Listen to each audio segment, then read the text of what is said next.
Coming up, a full review of Jointed Rail's newest Trainz version of the Norfolk Southern SD40-2 diesel, and we'll run it in TRS2019 with full prototype information and even a quick comparison to the Trainz World CSX version of the SD40-2. So let's get into it.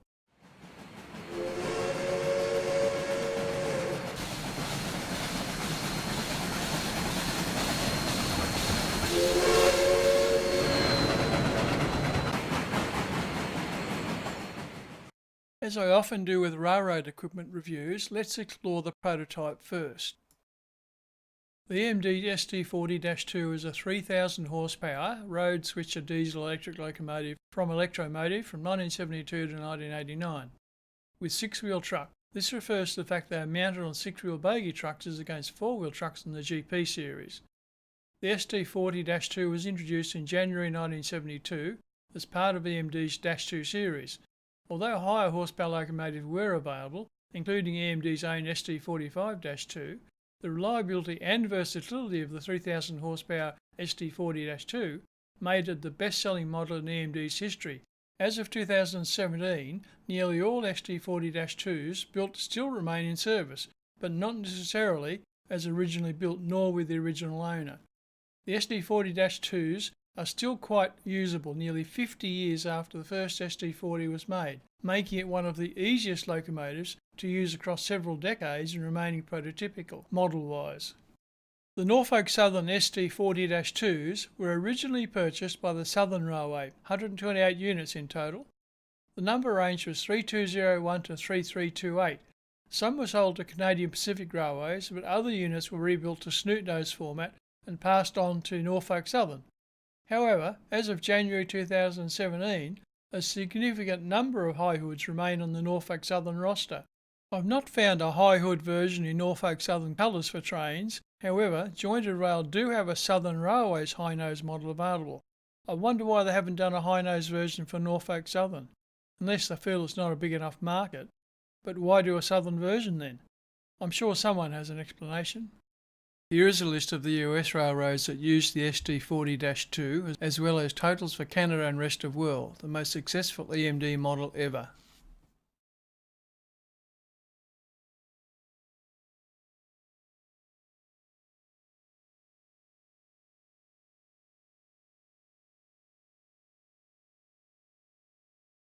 I must mention that I purchased this item from Jointed Rail with my own hard-earned cash, and I only decided to do the review after testing the SD40-2. At no time have I communicated with Jointed Rail before publishing this review, and I have no financial arrangements with Jointed Rail in particular.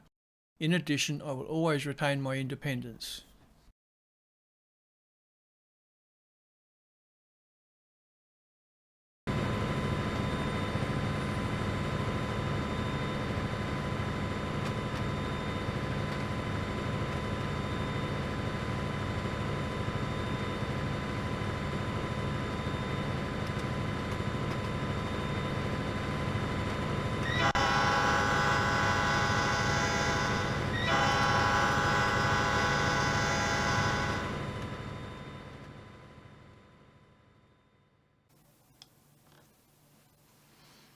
I'm showing you this map, which is my physics testing route, firstly to show you the gradients on the helix, starting with a gradual climb of 0.2%, then it transitions to a climb of 1.38%, and finally the measurement standard I use of 1.63%, with a final change to 1.66% just before it starts going back down towards 0%.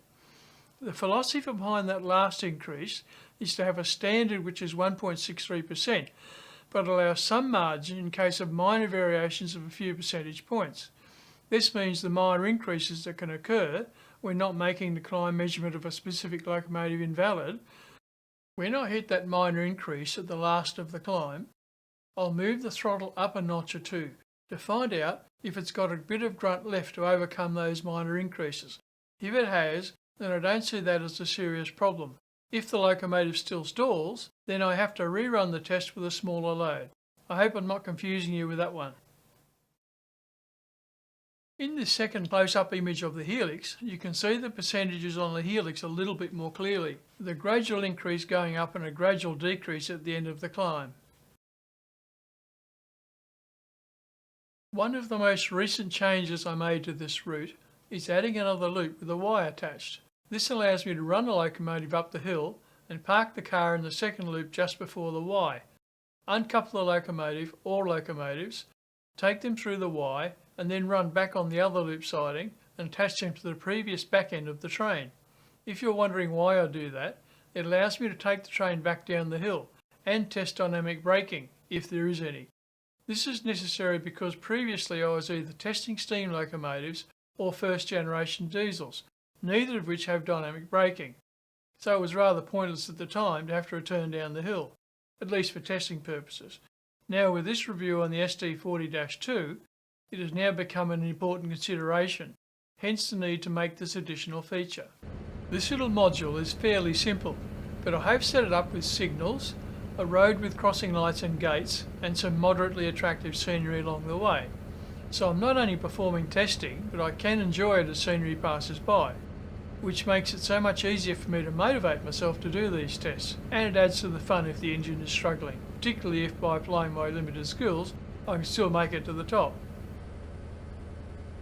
The first test was done with the SD40-2 single engine and 7 loaded coal hoppers. Each car is loaded with 90,000 pounds of load weight, which equates to 45 short tonnes, plus the car weight needs to be calculated in as well. And this is the standard I use when measuring engines from the 1980s onward. For engines from an older period, I use 2-bay hoppers which hold significantly less coal. This section of the video has had speed change to run at about 3.5 times normal. But using the controller details bottom right of the screen, you can still watch progress as it climbs the hill. And by the way, I've tested several other versions of jointed rails SD40-2 models, and they will all perform consistently the same. Upon leaving the tunnel, the train will gradually encounter an increased grade until it reaches the default 1.63% that I've arbitrarily chosen. Watch how speed is affected and the number of notches I have to increase to keep the speed above 15 miles per hour. While I'm no expert, I would estimate with 7 cars the load would be well over 1,000 short tonnes. And you'll see the engine handles this up what is normally considered a significant grade with ease. So this physics test is applicable to any equivalent models from jointed rail. I did test a freeware version of the SD40-2, but its performance was barely adequate, even with less cars attached.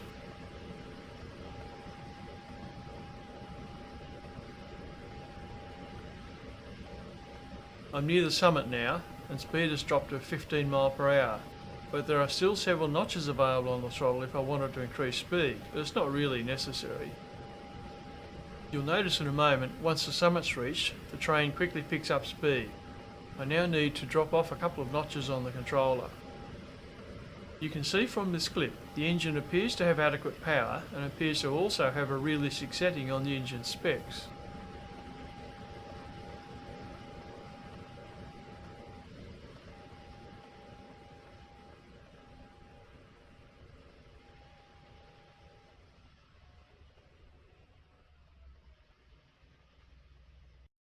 Then I do a second test with 2 engines to confirm the 2 engines are actually joining their pulling power together. I perform the same test but with 12 cars. There have been times when testing double-headed locomotives, I found that adding a second engine makes no difference. Not absolutely sure why, but I consider it a bug in any case. So let's run these tests and review the results after. As mentioned earlier, this second test has 2 engines attached and 12 fully loaded coal hoppers. A rough estimate is about 1,800 short tonnes of load. To avoid repeating the obvious similarities of the last test, I'm cutting some bits out and just reviewing the salient points of importance. So let's get this train moving. You might notice at this point I'm highlighting one of the gauges with the cursor, and it's moving fully into the red hard on every time I move up 1 notch. I'm not sure this is correct or prototypical, so after this clip finishes, I'm going to check out what the SD40-2 does in another simulator, and your comments on which one is correct would be valuable, as I have no personal knowledge of what this gauge should do. I suggest holding your comments until you've seen what the second simulator shows, so back to the physics test. I'm again changing the speed now, but note with each notch change, the gauge goes hard into the red.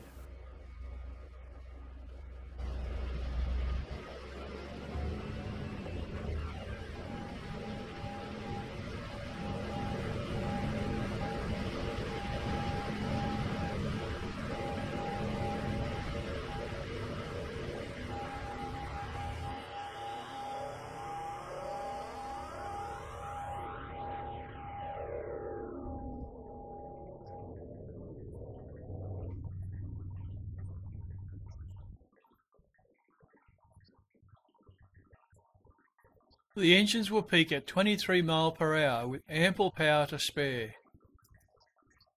These two engines handled this load with ease, even increasing speed without much effort. Impressive indeed.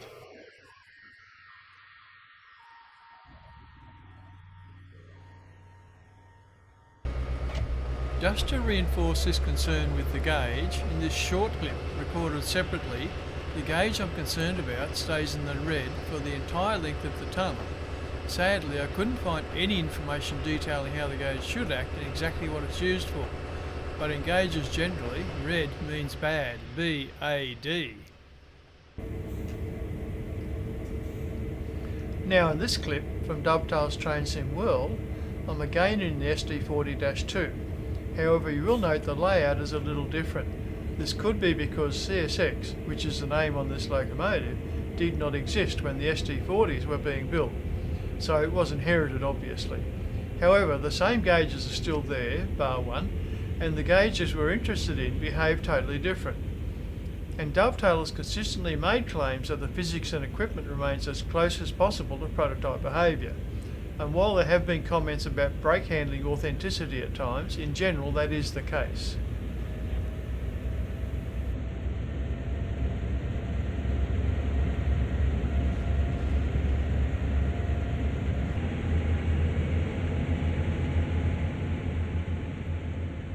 You'll notice as the engine is notched up, the gauge moves slightly closer to the red, but not the violent gyrations in the jointed rail version. So which is correct? Your help would be appreciated in resolving this quandary. Please add your comments.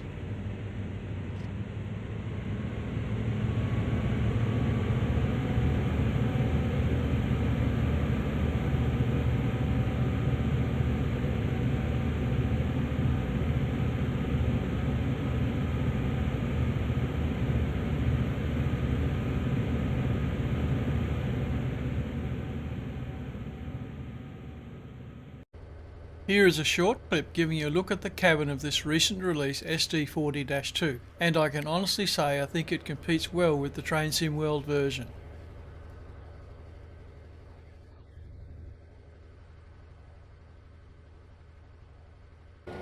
And just to show you how well off you are these days with jointed rail products, here is a cabin of an older release SD series to compare.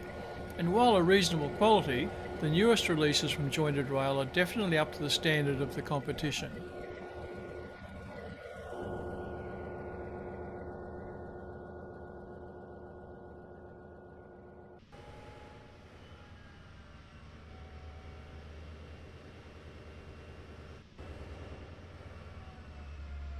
Now, for a change of pace, let's look how I utilise the new Y at the current end of the physics module.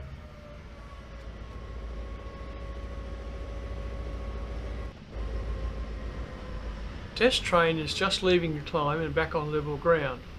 This train is travelling at 27 mph, and no, the clip has not been sped up.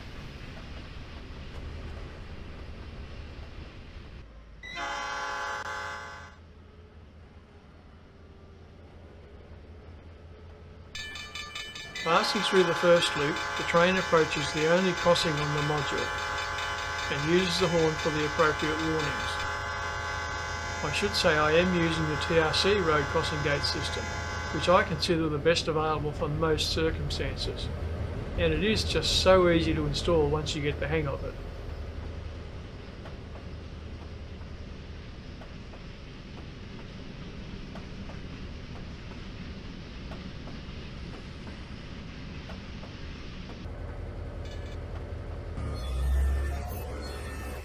After passing the crossing lights, the train heads into the right-hand loop line and continues up until just before the switch going into the Y.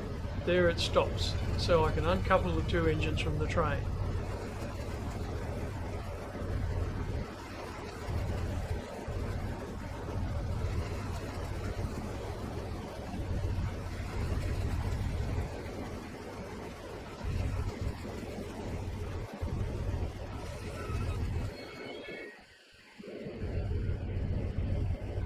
Finally, the engines enter the Y.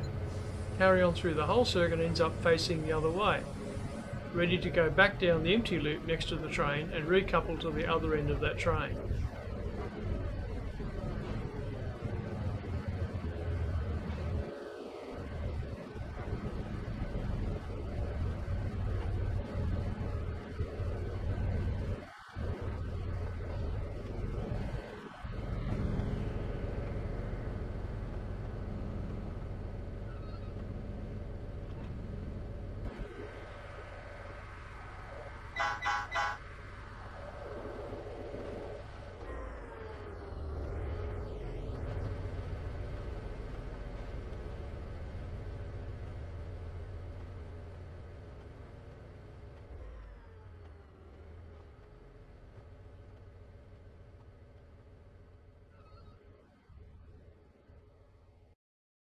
This is where I usually discuss the pros and cons of the product I'm reviewing, but I have very little to say that's negative about this particular product.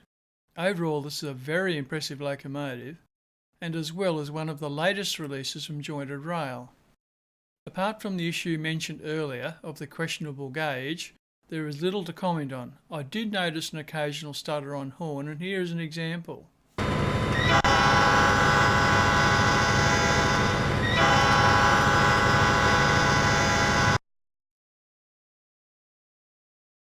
I understand these audio segments are usually set up as loops, but because it is inconsistent, I suspect it's outside of Jointed Rail control. Perhaps Jointed Rail may want to comment on that. Having checked several of the SD40-2 railroad versions that Jointed Rail offers, currently there are 17 road names, the results are all similar, and of the same high quality and performance, so you can confidently purchase any particular railroad version you want. With confidence it is a top model and great value compared to other competitive simulator offerings, up there with the best of any train simulator. My score is 9 out of 10 for this review.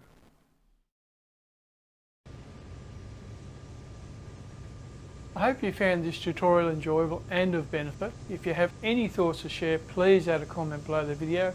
I always check the comments and appreciate every one of them. But now, that's it from me. Hooroo!